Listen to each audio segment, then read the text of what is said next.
Assalamualaikum warahmatullahi wabarakatuh. Waalaikumsalam warahmatullahi wabarakatuh. Baik, netizen dan netizen yang terhormat, alhamdulillah kita masih dalam kondisi sehat di tengah carut marut yang ada dan di tengah ya rasa duka cita bagaimana banyak korban yang jatuh di tengah aksi demonstrasi yang sudah berlalu ya. Ya mungkin ini sudah agak reda tapi kita belum tahu kedepannya akan seperti apa. Ya, demo terjadi berhari-hari ya, berujung ricuh dan juga penjarahan terhadap rumah-rumah anggota dewan termasuk Menteri Keuangan juga menjadi sasarannya ya. Ratusan terluka bahkan tak sedikit yang hilang nyawanya. Nah, ini bukan yang pertama dan bukan yang terparah, tapi kita bisa melihat bagaimana demo yang pada akhirnya cenderung pada anarkisme dalam sepekan ini kita bisa melihat problematika yang sama. Apa itu? Yakni belum menghasilkan perubahan yang berarti. Nah, pertanyaan kritisnya ini Pak Amin ya yang akan kita bahas di segmen ini. Ya mungkin di luar sana sudah banyak yang membahas bagaimana demo ini pemicunya seperti apa dan apa dibalik dan siapa dibalik dalam kerusuhan yang terjadi, itu sudah banyak yang membahasnya. Kita akan mengambil perspektif yang berbeda. Yang ini satu pertanyaan awal ya. Pertanyaan kritisnya adalah apakah semua pengorbanan yang sudah dilakukan oleh rakyat dengan menyampaikan aspirasinya dengan pengorbanan yang mereka lakukan itu dilakukan demi terwujudnya kejayaan demokrasi atau justru ya demokrasilah yang terus meminta korban akibat ya ilusi kejayaan yang sudah basi. Nah, ini mana ya, sebelumnya yang diperjuangkan itu ya. Nah, monggo Pak Amin. Baik, langsung saja ini. Akhirnya kemarahan itu menjadi api yang tadinya berada di bawah sekam, akhirnya sekam itu terbakar hebat sampai lumbungnya ikut terbakar. Ya, jadi ya kita ucapkan bela sungkawa yang sedalam-dalamnya pada korban-korban yang terpaksa harus wafat ya dalam peristiwa-peristiwa demo belakangan, terutama siapa ini Mas Afan Kurniawan. Terlepas dia sebenarnya orang yang salah di tempat yang salah ya, karena menurut keterangan dia sebenarnya nggak ikut demo itu. Dia sedang melintas karena mengantarkan orderan, tapi ya takdir Allah berkehendak lain. Afan ini menjadi korban akibat kecerobohan ya, kesembronoan para petugas ya, dalam ini adalah sekelompok brimob yang mengendarai mobil rantis ya. Itu plus beberapa kabar terakhir ya, termasuk mahasiswa Amikom yang meninggal, ada beberapa korban di Sulawesi kemana ya? Di Makassar ya, staf DPRD dan sebagainya. Jadi ini hal yang menyedihkan, memprihatinkan.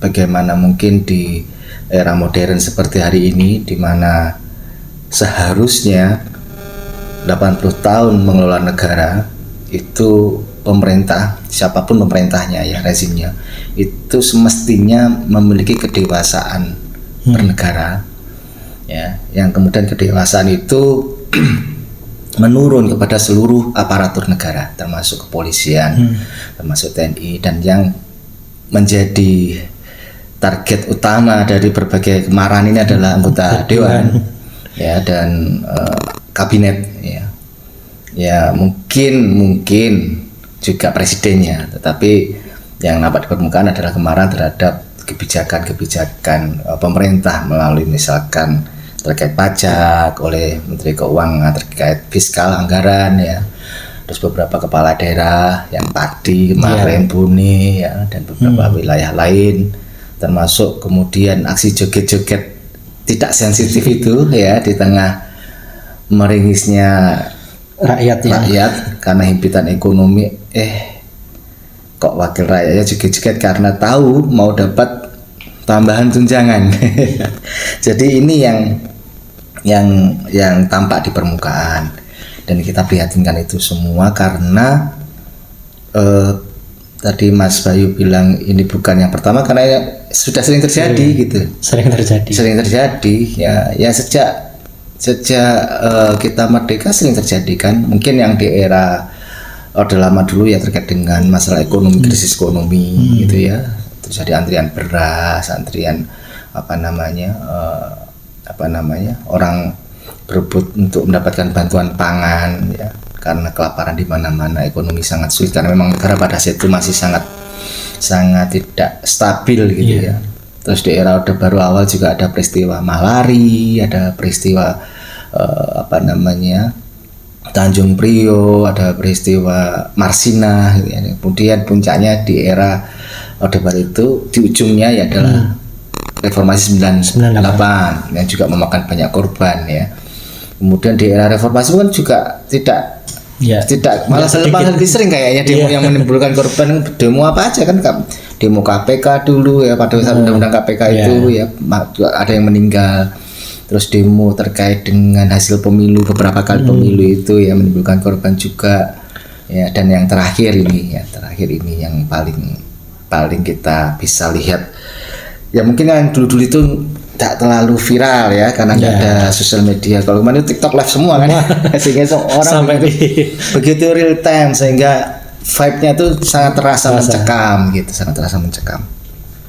Tapi yang harus kita kritisi tadi, pertanyaannya betul sekali Mas Boy, ada yang lebih memprihatinkan sebenarnya, yaitu bahwa kok sudah berkali-kali terjadi fenomena peristiwa yang membuat kita terenyuh prihatin seperti ini, berulang-ulang terjadi, kok sama saja artinya bukankah yang dulu-dulu demo itu kan juga menuntut perbaikan nasib ya, menuntut perubahan kebijakan yang lebih pro rakyat gitu loh ya. Tapi setiap kali ada problem yang kemudian itu tidak inline atau tidak sejalan dengan kehendak rakyat, menimbulkan korban, respon pemerintahnya atau rezimnya sama. Ini juga Presiden Prabowo itu responnya kan, kalau menurut saya dalam tanda kutip ngeles gitu. Dia yang berkomentar terkait dengan penunggang demo yang lebih mengarah pada anarkistik ya, membakar, menjarah, memang tidak ingin menyampaikan pendapat atau kritik, memang niatnya merusak dan sebagainya. Tapi tidak di respon terkait perspektif yang menyebabkan itu apa gitu loh kan. Kalau tidak ada demo kan nggak ada penunggangnya. Nah demo itu terjadi karena karena ada ketidakpuasan. Nah, ketidakpuasan itu karena apa ya? Karena ada kebijakan yang memang tidak pro rakyat. Kalau rakyat itu merasa diayomi, dilindungi dan dilayani dengan baik, ya nggak mungkin demo lah. Ya. Masa kalau kita itu kerja cari duit enak gitu gampang, terus menutup biaya kebutuhan sehari-hari itu dengan layak itu juga gampang ya, beli beras tidak mahal, beli sembako tidak mahal, bayar sekolah tidak mahal, bayar pajak tidak mahal, bayar listrik tidak mahal, beli bensin tidak mahal, masa kita mau protes gitu loh. Kan yang menjadi pemicu kan karena orang itu lapar, karena orang itu tidak puas, kecewa, terus nggak ditanggapi, malah dalam tanda kutip diiming-imingi gitu ya dengan gaya hidup para pejabat, baik itu eksekutif dewan ya, Dewan Perwakilan Rakyat pusat maupun daerah, dan pejabat-pejabatnya yang gemar mengumbar gaya hidup mewah gitu. Ya terlepas mereka itu sudah kaya sebelum menjabat, tapi ketika dia menjadi pejabat tidak layak, tidak pantas menunjukkan kemewahan ketika rakyat yang seharusnya itu adalah bos dia. Gitu ya. Mereka kan pelayan kita kan gitu ya. Hanya pelayan itu kita kasih sematan gelar yang mulia pejabat, tapi sebenarnya mereka hakikatnya kan pelayan kita, melayani rakyat, kita gaji mereka gitu. Kita belikan baju dinasnya, kita belikan rumah dinasnya, kita belikan mobil dinasnya, kita bayari bensinnya, kita bayari pajaknya gitu ya. Kan seragam-seragam brimob itu kita yang beli, kita yang bayar kan. Mobil-mobil rantis yang untuk melindas itu kan juga kita yang membelikan gitu. Termasuk gas air mata itu ya. Termasuk gajinya presiden, gajinya anggota dewan. itu adalah kita gitu, kita yang bayar. Mereka itu adalah pelayan kita yang seharusnya itu ikut maunya kita, bukan kita itu yang kata Prabowo, rakyat itu harus memahami pemerintah itu punya program-program untuk mengatasi kemiskinan. Kita mau paham gimana, yang di depan mata itu kita tidak lihat itu loh. Yang di depan mata kita adalah kita itu miskin. Bagaimana kemudian dikatakan pemerintah di episode sebelumnya itu kita pernah bahas dugaan manipulasi angka pertumbuhan ekonomi yang 5,12% itu di tengah ketika angka pengangguran naik, angka PHK naik, rasio tabungan menurun, rasio hutang naik gitu ya. Itu kan menunjukkan bahwa orang lagi miskin. Dan yang demo kemarin kan rata-rata dari kelas menengah. Yang jatuh miskin gitu loh. Kelas menengah menggugat. Iya, ya wajar kan ketika mereka biasa sehari-hari hidup dengan pas lah ya, mereka tidak kesulitan dengan biaya hidupnya sehari, tiba-tiba karena faktor ekonomi akibat kebijakan politik yang nggak pro mereka, akhirnya mereka turun kasta ke miskin, ya mereka pasti tidak puas lah. Ya, jadi yang lebih memprihatinkan itu respon pemerintah itu. Tapi ada lagi yang jauh lebih memprihatinkan, yang paling memprihatinkan itu apa? Baik rakyat yang menggugat maupun penguasa yang seolah tidak peka ya terhadap aspirasi rakyatnya, itu mereka masih berkutat pada masalah akibat, bukan pada aspek masalah sebab. Itu kan kenapa dikatakan masalah akibat? Cekaknya anggaran negara sehingga Prabowo harus melakukan efisiensi atau realokasi anggaran. Besarnya hutang yang harus dicicil dan dibayar bunganya setiap tahun. Mangkraknya berbagai macam infrastruktur yang dibangun dengan biaya yang tidak murah, tapi kemudian justru tidak produktif, justru menjadi beban bagi anggaran pemerintah, belanja pemerintah. Ya, betapa kemudian kemarin kita bahas juga WUS itu meninggalkan kerugian 2 triliun lebih gitu ya. Dan katanya ada yang bilang itu baru balik modal itu dengan kapasitas penuh itu 360 tahun. Itu balik modal. Itu ya mau berapa kali presiden itu kan ya. Padahal KAI sendirian untung harusnya. Dan di tengah untuk nutupi itu. Iya, KAI itu masih untung loh, tapi kecil untungnya jadi kesedot ke situ gitu. Nah, di tengah semua itu pemerintah itu justru membuat program-program yang memang dipoles seolah-olah itu pro rakyat, makan gratis, koperasi merah putih, sekolah rakyat, 3 juta rumah, bla bla. Tapi kan itu semua tidak menyentuh pada kebutuhan real masyarakat. Apa gunanya masyarakat itu anaknya dikasih makan gratis, tapi bapaknya susah cari kerja atau bahkan kena PHK karena pabriknya tutup gara-gara apa? Ya ada investasi masuk. Karena apa? Ya nggak bisa jualan. Pabrik itu kalau nggak bisa, kalau dia produksi tapi nggak bisa jualan kan tutup. Akhirnya kan PHK ujung-ujungnya karyawan itu. Nah kalau anaknya dapat makan gratis, bapaknya nggak bisa kerja, nah dia di rumah nggak makan gitu kan. Bapaknya stres, ikut demo, dipukuli polisi, ya repot kan. Jadi berkutat di masalah akibat. Sementara masyarakat itu ya luput. Kira-kira ini masalah sebabnya apa? Yang ketika masalah sebab ini bisa dikenali, maka solusi adalah solusi yang paripurna untuk menyelesaikan akar masalah itu, yang menjadi pangkal dari semua permasalahan turunan ini gitu loh. Nah ini yang harusnya menjadi critical thinking bagi kita semua gitu.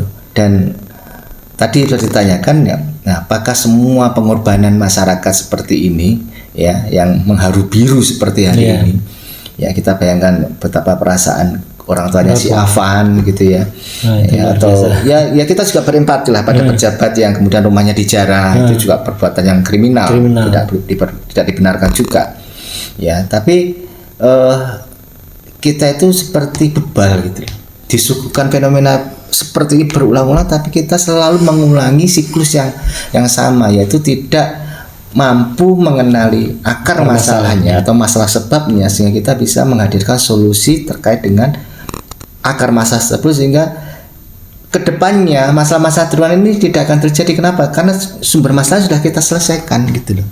Itu yang menjadi lebih memprihatinkan sebenarnya di situnya, Mas.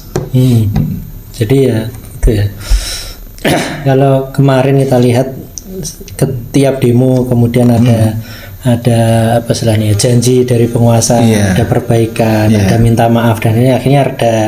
Tapi nggak selang lama kan itu. Nggak berubah apapun. Nggak berubah apapun ya. Tetap yang terjadi masalah yang serupa kan gitu ya. Masalah akibat yang terus berulang. Ya ujung-ujungnya kembali lagi seperti itu. Nah ini apa Pak Amin ya? Kalau saya berpikir itu, apakah masyarakat itu hanya berpikir wes yang penting aku aman atau seperti apa ya, sehingga dia nggak ada masyarakat secara umum ya, dia tidak ada keinginan untuk merubah kondisi ini secara tadi menyelesaikan masalah akar itu tadi. Wes pokoknya masalah iki saat ini tunjangan, misalnya tunjangan DPR itu dihapuskan dan lain sebagainya, hingga apa istilahnya kebijakan pro rakyat dan lain sebagainya. Nah itu misalnya ditanggapi sama pemerintah, kemudian wes sampai sakmono tok gitu. Apa hanya sebatas itu aja? Makanya kita coba bayangkan, andai misal kemudian gaji anggota dewan itu dipotong semua gitu ya, terus bahkan mungkin gaji pejabat eksekutif pun dipotong semua urunan untuk membiayai pembangunan, untuk mensubsidi masyarakat gitu ya. Terus apakah itu akan menyelesaikan keseluruhan masalah? Dan andai itu menyelesaikan masalah pada saat itu, apakah itu akan terjamin ke depan tidak akan gitu ya? Ada masalah yang sama gitu loh. Kenapa ya? Karena ini kan bukan yang pertama. Dari dulu kan masalahnya kan itu. Orde lama itu masalahnya masyarakat lapar, masalah ekonomi, ketidakstabilan politik. Titiknya di situ ya, lapar itu ya. Iya, makar di mana-mana kan kalau secara politik. Kalau secara ekonomi lapar di mana-mana. Ya. Orde baru kan juga sama. Ya, permasalahan adalah permasalahan ekonomi. Ya, berujung pada reformasi. Reformasinya juga sama. Berganti presiden berapa kali juga selalu ada demo tentang kenaikan BBM, demo kenaikan listrik, demo tentang korupsi, demo tentang berbagai macam produk undang-undang yang pro pengusaha, pro kapitalis, pro oligarki, tidak pro rakyat. Itu kan kita masih ingatlah kemarin Rempang, pagar laut, itu kan berturut-turut dalam waktu yang begitu pendek terjadi berulang-ulang problem yang serius kan sebenarnya. Jadi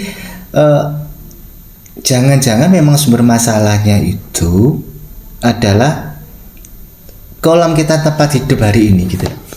Kita yang hari ini kan hidup dalam sebuah kolam yang bernama sistem demokrasi, ekosistem demokrasi kan, di mana kemudian penguasa yang berkuasa itu dipilih oleh rakyat melalui sebuah prosedur demokrasi. Gitu ya. Mereka berkuasa pun dengan tata cara demokrasi. Rakyat pun yang kemarin demo itu yang juga milih mereka.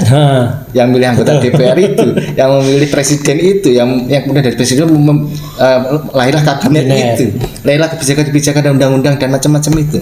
Itu kan juga pola yang sama ketika dulu memilih Soekarno, milih Soeharto, milih Habibie, Gus Dur, Mega, SBY, Jokowi, Prabowo, kan polanya sama, problemnya sama. Artinya kan berarti jangan-jangan memang problemnya itu bukan pada laparnya, bukan pada ketidakstabilan politik, bukan kepada anarkisme, bukan kepada kemiskinan, bukan kepada pengangguran atau apapun, bukan kepada investasi atau apapun. Jangan-jangan memang masalah adalah tempat kita hidup ini loh, kolam tempat hidup ini, sistemnya itu ya. Iya gitu loh. Kenapa ya terbukti berkali-kali kita ganti pemimpin, problemnya sama gitu loh. Ada pemimpin yang karismatik seperti Soekarno, ya sipil loh ya, sipil, murni sipil, pejuang kemerdekaan. Ketika dia berkuasa, tidak sanggup menyelesaikan problematika rakyat. Terpilih presiden militeristik. Itu jadi presiden itu masih militer, masih aktif itu. Pak Harto juga sama, tidak mampu menyelesaikan problematika masyarakat atau rakyat. Terpilih lagi presiden kiai bahkan, seorang aristokrat murni seperti Habibie, seorang yang katanya paling jenius di Indonesia, tidak bisa. Kiai yang paling adiluhung, wah gitu ya, Gus Dur ya, katanya merusak dulu minarah gitu ya, dengan pembisi-pembisinya itu, tidak selesai. Seorang yang anaknya proklamator, yang juga sipil, yang juga ideologis. Ya, putra biologis dan ideologis sekaligus Soekarno, Megawati, tidak selesai, malah banyak masalahnya. Kepilih lagi presiden mantan militer, tapi bergaya sipil SBY, yang santun, yang jenius, yang Bijaksana cerdas, gitu ya. pandai berkata-kata, pandai bernyanyi gitu ya, pandai melukis ya. Nggak selesai juga, apalagi kepilih presiden pelangap-longo 10 tahun, bukannya menyelesaikan, nambah masalah. Iya. Sekarang presiden sipil ex militer seperti SBY, yang katanya juga karismatik seperti Soekarno, katanya jenius dan cerdas, belum setahun Pak, masalah kayak gini Pak. Gitu loh Mas. Artinya kan tidak hanya pada persoalan pemimpin. Iya. Gitu loh. Berarti ada faktor yang dominan juga, yang elementer selain pemimpin itu. Nah, karena namanya sistem bernegara, ada pemimpin dan ada sistem kepemimpinannya. Nah, kalau pemimpinnya sudah coba berkali-kali diganti, tidak beres-beres juga. Berarti kan pertanyaan kritisnya, ada apa dengan sistem kepemimpinannya? Harusnya gitu ya. Iya, harusnya kan kita koheren, komprehensif gitu loh. Jangan hanya salah satu aspek pemimpin, tapi juga sistem kepemimpinannya. Ini harus kita koreksi juga gitu loh. Nah, berarti kan demokrasi itu. Jadi dugaan kuat kita itu adalah bukan hanya masalah pemimpin, tapi sistemnya. Karena pemimpin ini pun hasil dari sistem demokrasi ini. Nah, berarti kan kita kembangkan pertanyaan ini, misalkan ada apa dengan demokrasi kok sepertinya dia justru sumber masalah. Ya. Bukan masalah, bukan sesuatu yang memang bisa digunakan untuk menyelesaikan masalah yang selama ini menghampiri rakyat, bertubi-tubi menimpa rakyat, tapi kayaknya memang dia lah. Ini si biang keroknya justru demokrasi ini Mas. Kan lucu ya. Kalau kita mau objektif, ya memang ya kalau gonta-ganti pemimpin ya seperti itu ya. Masalahnya terus berulang. Ya. Kalau kita mau objektif dan mau mengoreksi sistem yang kita gunakan saat ini sistem demokrasi yang ada itu kan juga sesuatu yang wajar kalau kita mau objektif kan itu ya. Dan ini saya baca juga di berita di National Geographic gitu ya. Ya. Itu krisis kepercayaan pada politisi meluas secara global ya. Dan itu menyentuh ke demokrasi di ujung tanduk. Nah, maka sebenarnya ada apa dengan demokrasi? Jadi ternyata tidak hanya di regional ya, di suatu wilayah saja, tapi ternyata global. Nah, ini kan berarti ada masalah. Iya, juga ingin membantu masyarakat untuk lebih memahami tadi akar masalahnya supaya tidak berkutat di masalah akibat ya. Tapi fokus pada masalah sebab, yaitu sistem itu tadi. Ya, kita tahu global hari ini ya yang mendrive adalah sistem demokrasi dengan sponsor utamanya adalah Amerika. Ya. Kalau ada negara yang nggak mau berdemokrasi tapi mau berteman dengan Amerika, nggak akan dirusui kan sama Amerika. Tapi coba kalau ada negara yang nggak mau berdemokrasi terus nggak mau berteman sama Amerika, pasti dirusuh. Karena Amerika adalah pengekspor terbesar demokrasi, dan dalam tanda kutip harus dibaca bahwa ekspor demokrasi oleh Amerika ini adalah alat Amerika tetap menjaga hegemoni politiknya, ekonominya, dan sosial budayanya terhadap dunia global pasca Perang Dunia Kedua, gitu loh. Artinya karena dengan menghegemoni politik global ini melalui demokrasi, ya, yang kemudian dari demokrasi ini menjadi pintu masuk sistem ekonomi kapitalisme, yang kemudian menjadi pintu masuk sistem budaya liberalisme, menjadi sistem masuk kehidupan sosial serba individualistik, ya, individualisme dan seterusnya, Amerika akan tetap bisa bertahan sebagai penguasa. Jadi kalau dia ingin tetap memanfaatkan kekayaan alam di satu negeri, ingin memanfaatkan atau menyedot kekuatan ekonomi di satu negeri, atau ingin memanfaatkan suatu negeri itu menjadi sebagai pijakan kekuatan dia seperti pangkalan militer atau seperti negara satelitnya gitu seterusnya, ya negeri-negeri itu harus berdemokrasi semua supaya sefrekuensi dengan Amerika. Maka coba kita balik logikanya ya. Andai para pengejar ilusi demokrasi itu yang memiliki aspirasi bahwa dia bisa sejahtera, bisa makmur, sentosa dengan demokrasi yang benar, gitu ya. Seperti dicontohkan oleh Amerika, ya kita lihat aja Amerikanya. Maksud saya gini, kalau memang ingin mengetahui bahwa demokrasi itu bisa membawa sebuah negara dan sebuah bangsa dan negara itu mencapai posisi yang benar-benar sejahtera lahir dan batin, ya, bukan hanya maju dari sisi materialistik, tapi juga secara imaterial, secara ruhani, secara ruhiyah itu sejahtera. Itu ya, seperti yang kalau orang Islam itu mengenal badatun thayyibatun wa rabbun ghafur. Itu kita lihat aja ujung demokrasi yang sudah tampak di Amerika. Katanya Amerika kan kampion demokrasi. Ya lihat aja Amerika hari ini. Ya kita coba teropong ya, Amerika maju secara teknologi. Secara fisik ya. Secara teknologi. Pertanyaan, apakah kemajuan teknologi itu hanya bisa dicapai melalui demokrasi? Enggak juga. Dulu Soviet nggak pakai demokrasi, Iya maju. Amerika maju secara ekonomi. Ya, lihat majunya ekonomi Amerika karena apa? Ya karena dia itu kan menjajah. Gitu, dalam tanda itu menyedot ekonomi negara-negara yang dia hegemoni gitu loh. Dia nyedot emasnya di Papua sana, di pegunungan dengan atas nama Freeport ya, di pegunungan Tembagapura sana ya kan. Dia menyedot kayu, dia menyedot minyak, dia menyedot batu bara, dia menyedot gas alam, dia menyedot apapun tidak sudah di negara sendiri gitu loh. Dia itu kaya kenapa ya? Karena dia itu melokoto orang lain gitu. Dia menggunakan tangannya di PBB, dia menggunakan tangannya di NATO, dia menggunakan tangannya di berbagai macam aliansi-aliansi regional itu untuk memperpanjang, termasuk di Palestina. Bagaimana dia kemudian menghegemoni Arab itu dengan menjadikan Israel sebagai anjing penjaga di sana gitu. Itu kan dia maju karena itu, bukan karena dia itu hebat gitu. Karena dia itu memang berhasil menghegemoni itu semua. Ya, kita lihat apalagi sosialnya maju. Di mana dikatakan maju kalau laki-laki kawin sama laki-laki, perempuan kawin sama perempuan. Ya Allah, itu. Terus orang itu berhubungan seksual tanpa ikatan pernikahan yang sah.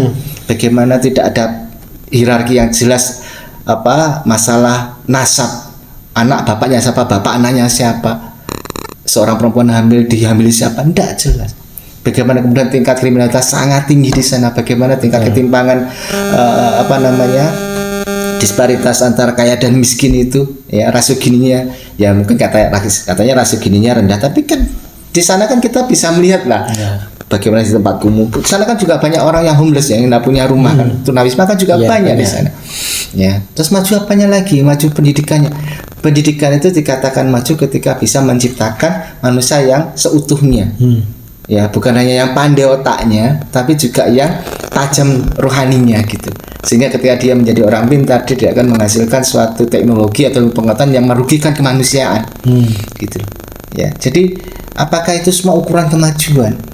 Kalau memang ukuran kemajuannya untuk Amerika, kita tanya sekarang kepada misalkan orang Indonesia, kita rakyat Indonesia, kita mau toh jadi negara seperti Amerika itu mau nggak? Coba, negara yang tidak mengenal Tuhan, negara yang menjadikan Tuhan dan agama sebagai stempel saja, negara yang kemudian kita bisa melihat bagaimana perilaku manusia tidak jauh berbeda dengan hewan, gitu loh. Yang membedakan, kalau kita lebih filosofis lagi, yang membedakan manusia dan hewan itu kan hanya di akal. Gitu loh, bukan otak ya, akal gitu loh. Kalau otak, hewan juga punya otak. Gitu loh. Kalau bisa nyari makan, hewan juga pintar cari makan sesuai dengan kodratnya gitu. Kalau hanya untuk bisa membuat teknologi maju, siapapun bisa, tidak butuh agama gitu. Tapi orang itu akan menjadi manusia seutuhnya kalau dia itu punya iman, dia itu punya ikatan ruhiyah gitu loh dengan penciptanya gitu. Sehingga kemudian dia tahu hidup itu untuk apa, why-nya itu dia tahu, sehingga apapun yang dia miliki, apapun yang dia capai, dia raih dalam kehidupannya sebagai manusia itu dia abdikan untuk memenuhi panggilan imannya gitu. Itu apakah ada di Amerika? Tidak ada.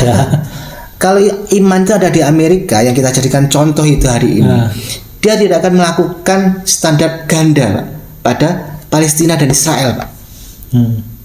Tidak akan ada double standar seperti itu. Bagaimana ada sebuah negara yang kemudian membiarkan ribuan manusia digenosida bertahun-tahun terus-menerus sepanjang hari, puluhan orang menjadi korban. Ya, dia memberikan solusi, ya sudahlah pindah dari Gaza. Ya, tak kasih fasilitas, tak kasih token, tak kasih apa. Nanti tak kasih tempat tinggal yang baru. Kok bisa? Negara yang katanya menjadi role model demokrasi memperlakukan manusia yang punya nyawa, yang punya nurani, punya hak hidup juga seperti dia, itu seperti hewan atau seperti budak yang dia bisa angkut, dia bisa jual kapan saja. Apakah negara seperti Amerika yang ingin kita contoh? Kalau hanya untuk mencontoh kemajuannya di bidang teknologi antariksa, di bidang militer, di bidang ilmu pengetahuan, sains dan sebagainya, komputer, apapun, tidak perlu jadi demokrasi juga bisa gitu loh. Indonesia juga banyak sebetulnya ya. Iya, Mampu sebetulnya. sangat mampu. Makanya Jepang dulu juga nggak berdemokrasi Pak, bisa maju Pak. Betul. Rusia juga tidak berdemokrasi. Cina pun dulu juga nggak berdemokrasi, bisa maju. Aztec dulu, suku Maya, suku Aztec, orang Mesir tidak demokrasi Pak. Ya, bahkan Islam yang dikenal sebagai puncak peradaban manusia, keemasan manusia yang tidak pernah terulang lagi dalam sejarah sampai hari ini, itu dulu menjadi puncak peradaban dunia, tidak pakai demokrasi Pak. Dan kenapa hari ini kita itu seolah-olah itu stuck terjebak dengan ilusi demokrasi yang sudah basi, sudah 80 tahun itu sudah basi Pak. Gitu. Harusnya orang itu kalau mau cari solusi, misal orang sakit ya, nyari tombol 1 kali 2 kali sudah nggak bisa, ya jangan diteruskan, cari obat yang lain bro.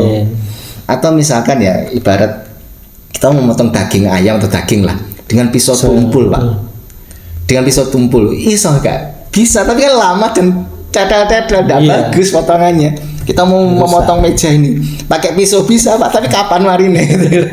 Jadi itu ya harusnya menjadi critical thinking masyarakat. Bukan hanya masalah ganti rezim, bukan hanya masalah kebijakan, undang-undang. Apa yang membuat rezim ini terpilih? Apa yang membuat rezim ini bisa memutuskan suatu undang? Itulah problemnya harus dipikir. Harusnya itu ya. Jangan-jangan itu masalah masalah sebabnya di situ sumbernya itu. Tapi kok begitu sucinya demokrasi itu loh. Iya. Sampai orang-orang itu enggan untuk mengkritisinya. Makanya ada prinsip yang sangat disakralkan dalam demokrasi, bahwa ayat konstitusi itu di atas ayat suci. Ini kan rumus gak nyambung Pak. Pertanyaan yang paling bodoh lah, memang yang menciptakan manusia itu demokrasi? Iya. Emang yang menciptakan manusia ini adalah para pencetus demokrasi seperti Aristoteles, Plato, atau Kopernikus, atau siapapun itu, ya? Atau pencetus itu atau hanya klaim saja mungkin? Ya, makanya kalau orang itu akalnya jalan Pak, itu kan bisa tahu gitu loh. Atau jangan-jangan demokrasi bikin candu ya? Iya, memang bukan candu Pak, demokrasi itu narkoba Pak. Bikin nge-fly orang-orang. Iya. Jadi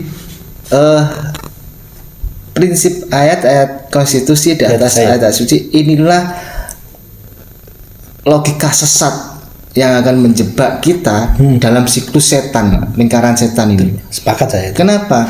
Lah wong ayat suci ini dari Tuhan. Ya, jangan ngomong Islam saja. Orang Kristen punya ayat suci melalui Bibelnya. Ya, orang-orang Yahudi punya Taurat lah. Ya, orang-orang Hindu punya apa, Tripitaka atau Weda, atau Buddha punya apa itu ya. Itu apakah kemudian ketika di kitab suci mereka itu mengatakan sesuatu itu tidak boleh dilakukan, lalu kemudian konstitusi mengatakan itu boleh? Harusnya sebagai orang yang beragama, mana yang dia pilih?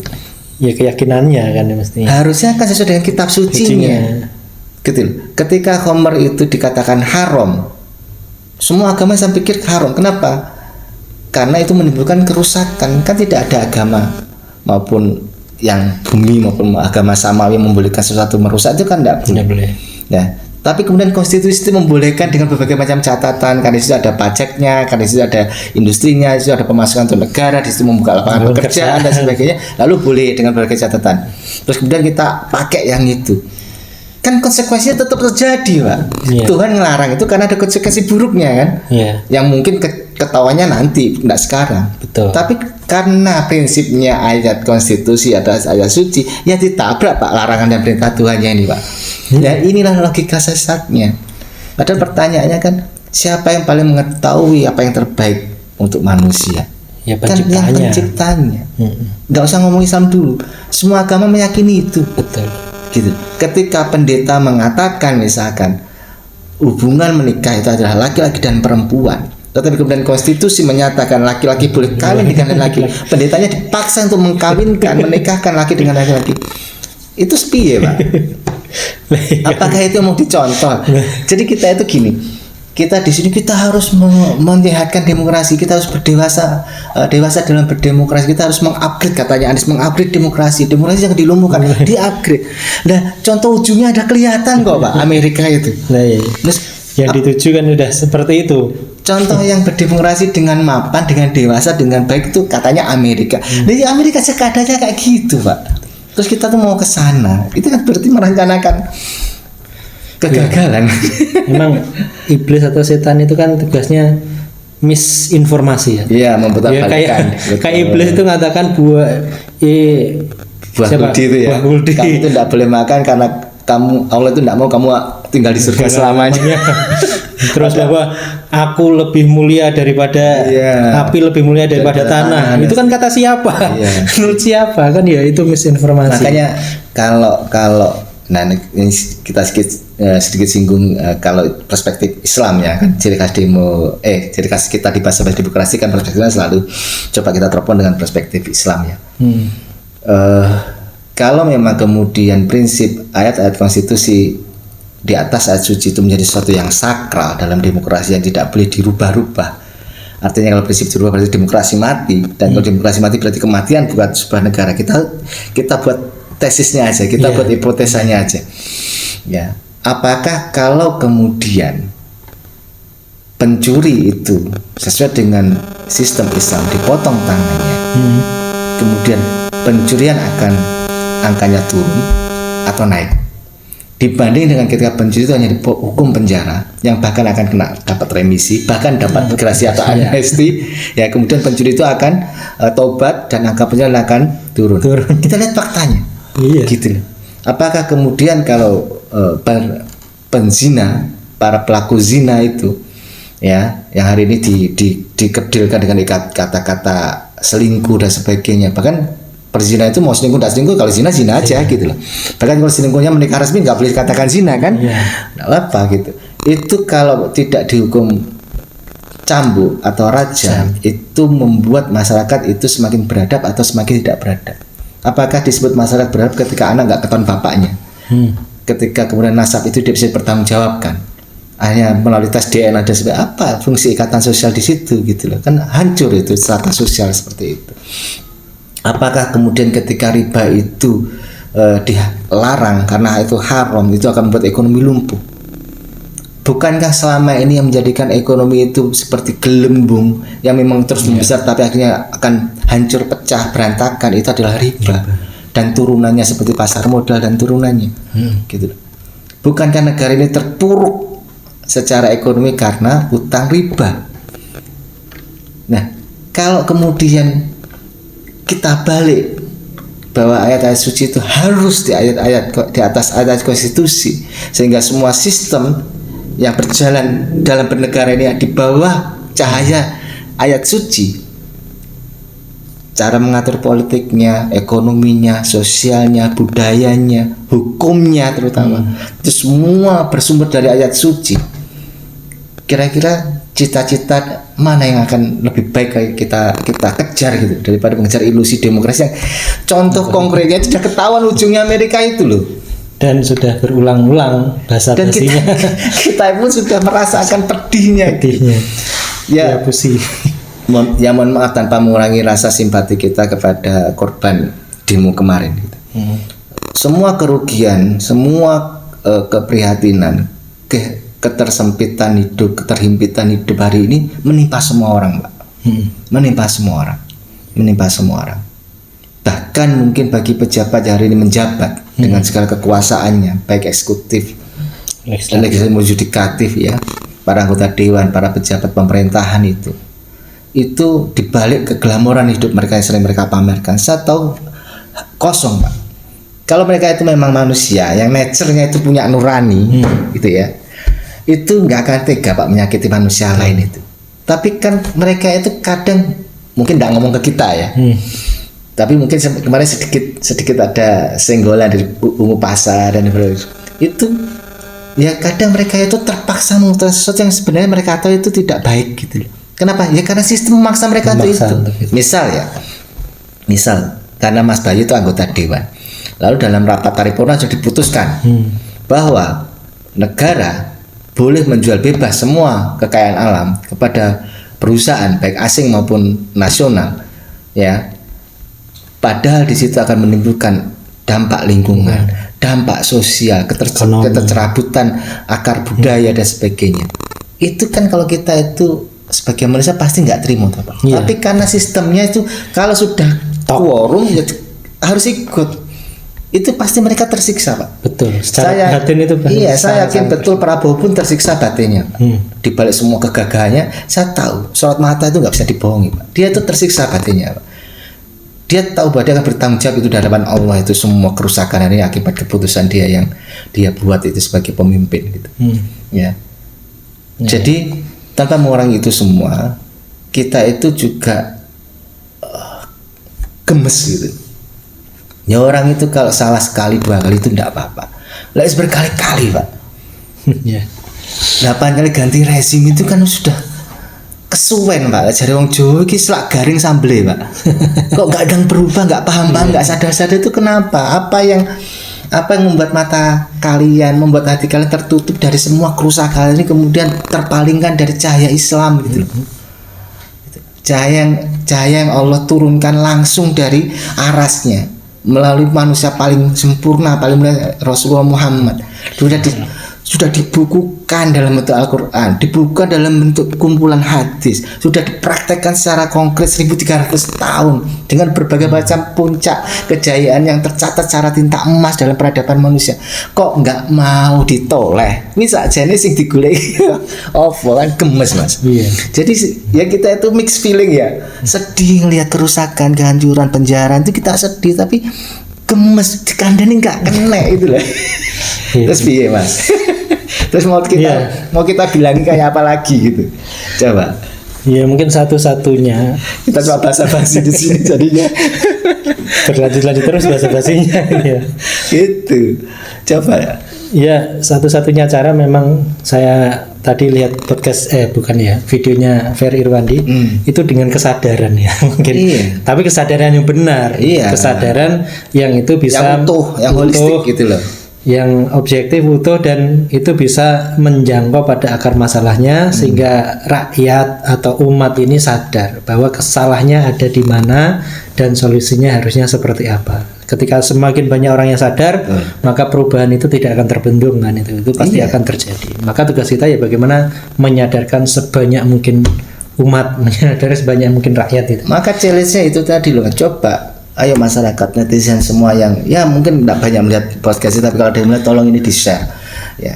Challenge-nya adalah kalau kemudian kita mau selesai dari semua keterpurukan, semua kerutan hidup, mulai dari mbah buyut kita sampai anak putu panggah ruwet, apalagi kita nanti 2045 generasi emas wis generasi cemas, nggak cemas mana Mas ya, generasi lemes kan ya. Itu challenge-nya adalah coba dibalik sekarang. Jangan taruh ayat suci di bawah ayat konstitusi. Nggak takut takwala sama Allah Subhanahu wa taala. Nggak takut nanti ketemu Rasulullah terus ditanya, "Kamu lo kok iso?" Wis tak kasih 2 pusaka. Quran dan Sunnah yang sudah dijamin nggak bakal tersesat, nggak bakal gelap hidupmu dengan 2 pusaka itu. Kok mbok walik? Kok mbok sembunyikan di bawah argumentasi ayat-ayat konstitusi? Ayo kita challenge. Kita berani enggak sekarang merubah perspektif paradigma kita berpikir? Ayat sucinya kita taruh di atas ayat konstitusi. Kalau riba haram. Ya, kalau membuat undang-undang itu tidak sesuai dengan yang Allah dan Rasulnya mau, jangan dibikin. Ya, insya Allah nanti yang kepilih jadi pemimpin adalah pemimpin yang bertakwa. Yang ngerti hal haram. Yang jadi anggota dewan juga anggota dewan yang nggak sekedar flexing mewah-mewahan artis-artisan, tapi juga anggota dewan yang bertakwa, yang ngerti halal dan haram dan menentukan undang-undang. Dan rakyatnya kita ini dan anak turun kita nanti menjadi rakyat yang bertakwa, yang taat pada pemimpin yang bertakwa, yang taat pada sistem yang bertakwa. Kan tuntutan takwa itu bukan hanya individu, Mas. Takwa itu juga harus negara, masyarakat, negara, semuanya itu harus bertakwa supaya Allah buka rahmat dan barokah dari pintu langit dan dari dalam bumi. Itu kan kata Allah. Nggak tahu masyarakat masih mau dengar kata Allah. Tinggal kita takut mana. Kayaknya makanya kemarin itu saya juga heran. Prabowo kok manggil ketua parpol ya? Padahal sumber masalah di parpol. Ini pentolannya malah dipanggil, dimintain solusi. Sumber masalahnya mereka. Kan anggota dewan itu dari mereka. Pejabat-pejabat pemerintahan itu dari mereka. Yang korupsi juga anggota mereka. Terus dipanggil lagi apa? Ormas Islam. Apakah Prabowo itu tidak pernah baca statistik bahwa 53% orang Indonesia itu tidak bisa baca Quran, tidak ngerti konstitusinya Allah, itu dia tidak ngerti loh, rakyat itu. Dan dari 100% orang Islam yang katanya sekitar 250 juta sekian, itu yang sholat cuma 36%, Mas. Itu pun sholatnya kadang kusuk enggak tahu apa connect dengan Allah langsung. Secara batinnya itu kita enggak tahu. Bagaimana mungkin ketika ada 66% lebih orang Islam yang enggak sholat dan lebih dari separuhnya enggak bisa baca Quran, terus diomongi kiai ini, ayo kamu jangan demo, jangan bikin anarkis, jangan bikin kerusakan. Apa ya paham, Pak? Kalau yang milih dikai duit, kamu rusak, tak kasih uang, rusak, Pak. Gitu. Kok Prabowo itu enggak paham? Gitu. Harusnya kan Prabowo itu gentle. Ya, untuk sesi berikutnya aja. Disimpan habis. Ya nanti kalau mau penasaran ya, lihat edisi berikutnya ya. Kita kan ingin membongkar bagaimana akar masalahnya seperti apa. Betul. Dan tentu tidak cukup hanya itu, kita juga ingin menawarkan solusi terhadap akar masalah yang terjadi. Maka jangan kemana-mana teman-teman semuanya. Kita harus senantiasa melek politik karena memang kebutaan yang paling merusak adalah buta politik. Assalamualaikum warahmatullahi wabarakatuh. Waalaikumsalam warahmatullahi wabarakatuh.